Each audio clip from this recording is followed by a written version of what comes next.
Hello everyone, welcome to the session on cybersecurity.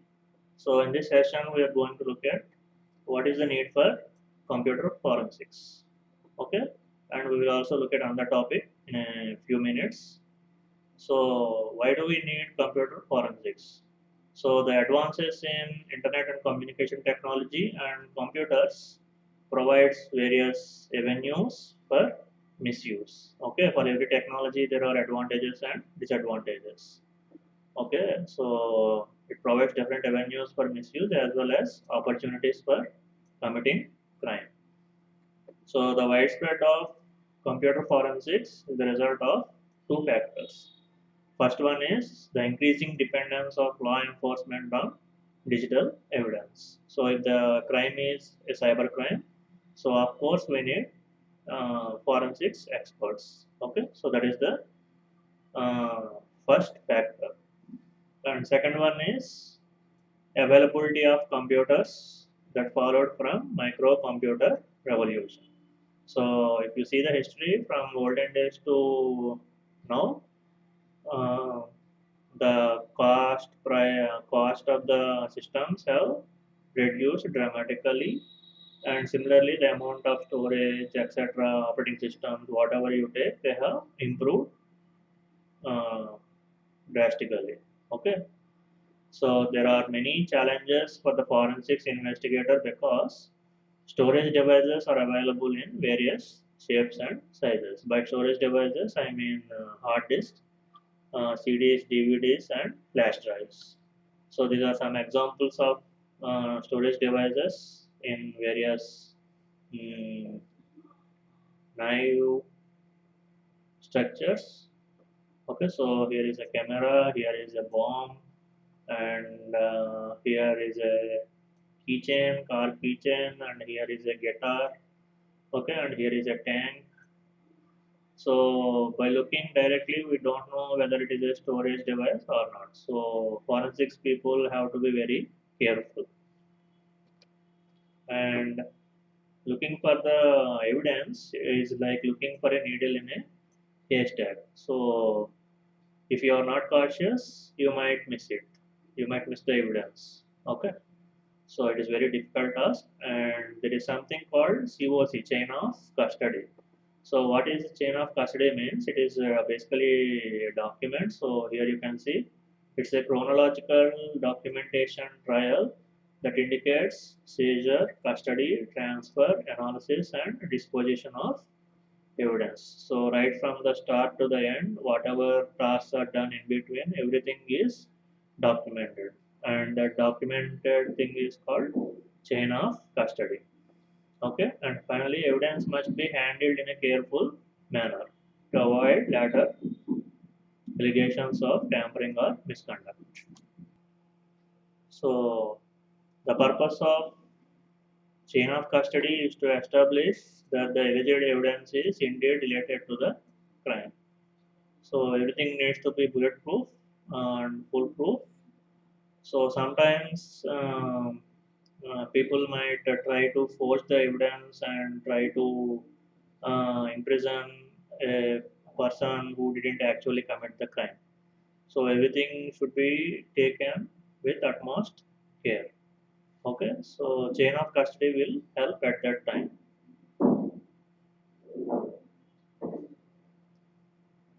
So as I already told you, chain of custody means document. So what is available in that documentation is all these things. So conditions under which the evidence is collected. For example, if the forensic person is collecting data from the RAM, he should write that the computer is powered on and we are extracting the data from the RAM and so on. So that is this. Okay, conditions under which the evidence is collected and identity of all those who handled the evidence. So that is the name and details of the person who is performing the forensics investigation. Duration of evidence custody. So how long the evidence is being held by the department. Okay, and security conditions while handling or storing the evidence, and also manner in which the evidence is transferred to subsequent custodians. And last one is signature of people involved at each step. Okay, so these are all the things that is available in the chain of custody. So we are moving to the next topic, cyber forensics and digital evidence. So cyber forensics can be generally divided into two domains. One is computer forensics and network forensics. We have already seen the definition of computer forensics. Now let's see the definition of network forensics. I think all of you know already what is a network. Uh, so it is a study of network traffic to search for truth in civil, criminal, and administrative matters to protect users and resources from exploitation, invasion of privacy, and any other crime. So, what is the meaning of all these three lines is? So, if a crime is committed through internet, uh, the forensics people have to look at all these things. That is the logs, traffic logs, and they should have understanding of the computer network, various concepts like TCP, IP, stack, etc., etc. So that is the meaning of the network forensics. Okay, and what are the differences between digital evidence and physical evidence? So what are the properties of digital evidence? So digital evidence is much easier to change or manipulate. Okay. So any person who is connected to the computer that acts as evidence can modify or manipulate it. Okay.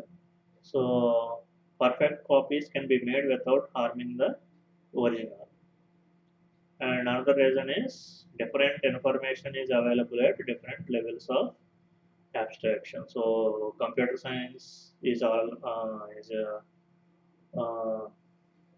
about abstraction.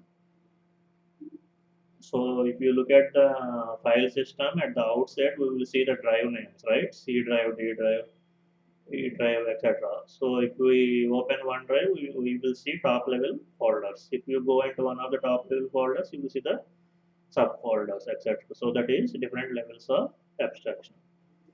So computer forensic experts should they know the techniques to retrieve data from files listed in the standard directory, uh, search hidden files, deleted files, deleted email and passwords, login IDs, encrypted files, hidden partitions, and other things. Okay, so a computer forensics person knows lot of things: how to find the evidence, where to find the evidence, etc. And in general, the computer systems have the following. The computer will have a logical file system, that is the file system itself, like FAT, NTFS, okay, exFAT, etc. Computer will have RAM, random access memory, also called volatile memory, and then we will have non-volatile memory. There is something called slack space. So you can see what is slack space. It is a space allocated to the file, but it is not actually used due to internal fragmentation. You can think of it as leftover space, okay? And then there is unallocated space. And in a computer, we can have user created files, computer created files, and computer networks. Okay, so something about the famous person Edmund Locard. So he is regarded as the father of forensic science, Dr. Edmund Locard. Okay, so he is also nicknamed as Sherlock Holmes of France. And there is a famous principle called Locard's exchange principle. So what he said is every contact leaves a trace. So you can think of this contact as digital contact, maybe sometimes physical contact also. Every contact leaves a trace. So whenever you perform something on a computer, some sort of evidence is left, either in the logs or somewhere else. And we are going to look at the rules of evidence. So according to the Indian Evidence Act 1872, so what is the meaning of evidence means?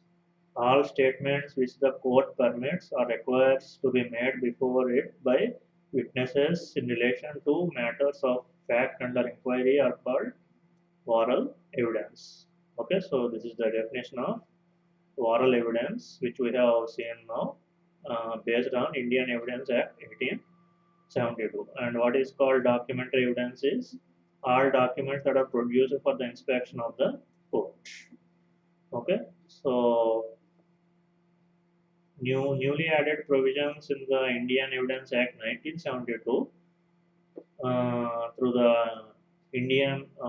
through the Information Technology Act 2000 constitute the body of law applicable to electronic evidence. Okay, so digital evidence by its very nature is invisible to the eye, so it's not physical.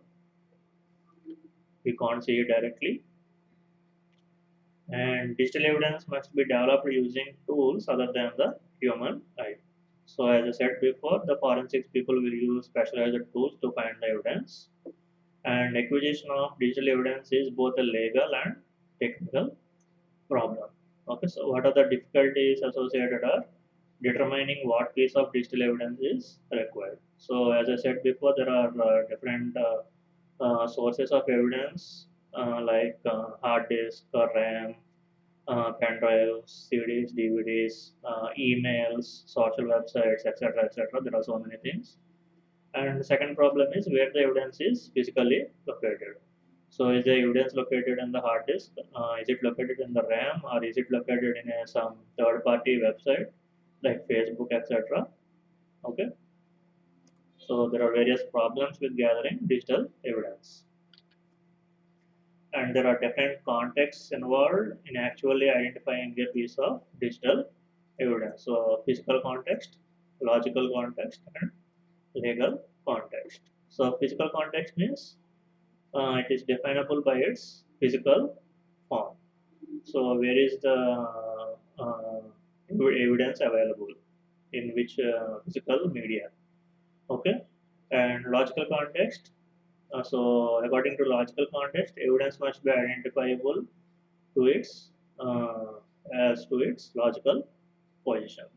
Okay, so it is like with respect to file system, with respect to database, etc. And legal context, the evidence must be placed in the correct context to read its meaning. Okay, so this may require looking at the evidence as machine language. So based on the context, the evidence is represented in the sortable form, either in the textual form or algorithm, like an algorithm, or like the binary language, that is the machine language. Okay. And these are the various guidelines for digital evidence collection.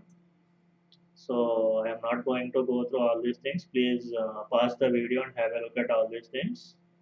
There are some more in the next slide. So here are those things. Okay, so these are all the guidelines for how to collect evidence, digital evidence. So that's it about cyber forensics and digital evidence. Thank you.